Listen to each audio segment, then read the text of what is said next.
This is Andrew Dugill with Hoffman Realty Tampa Property Management, and we manage rental homes throughout the Tampa Bay area.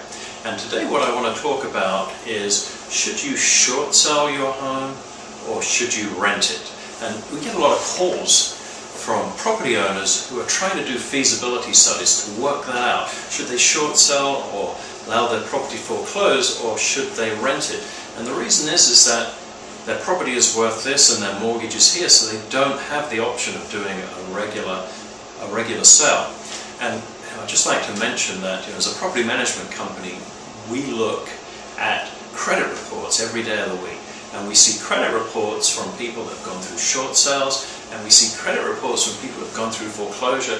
And I can tell you that a short sale does a lot less damage to your credit. So if you're looking at those two, you probably want to be focusing on the short sale as the way to go. So what are the pros and cons? Well, the pro of doing a short sale is that you no longer own the property. The drawback, though, well, the first thing is you've got to get your lender to approve a short sale.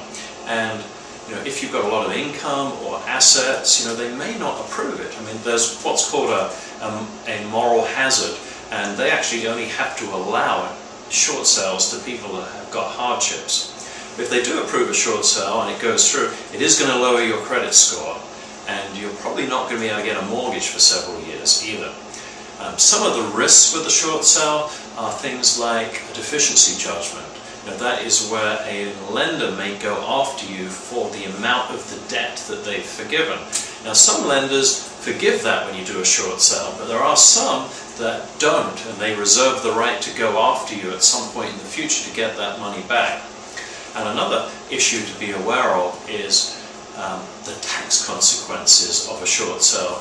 When debt is forgiven, the IRS views that as income and they want income taxes on it. So be aware of that. It's usually not an issue if it's your personal residence. Now, the pros of renting versus short sale are the exact opposite of the drawbacks of doing a short sale. I mean, it doesn't affect your credit, you're not likely to be going through a deficiency judgment, and the real estate market has actually bottomed in the Tampa Bay area. We're starting to see some appreciation. So if you keep your property, you will start to participate in some of the price appreciation. Plus, if you rent it, if you have a plan to return to the Tampa Bay area in the future, you will have a property to move back into. The negatives of renting are, well, you may not have ever intended to be a landlord and know nothing about renting. That's a legitimate concern. And you may worry, perhaps if you have a bad experience with the renter, or the renter damages your property. I mean, these are certainly very legitimate concerns, but usually they're mitigated if you hire a very good property management professional. Another concern with the short sale is if your property is worth this and your mortgage is here, you're probably very unlikely that the rents are going to cover your monthly outgoings, so you'll have to work out what that number is and budget for that and put that into your calculations. So one final thing I really want to say is, if you're thinking about doing a short sale, we highly recommend you get some qualified legal advice.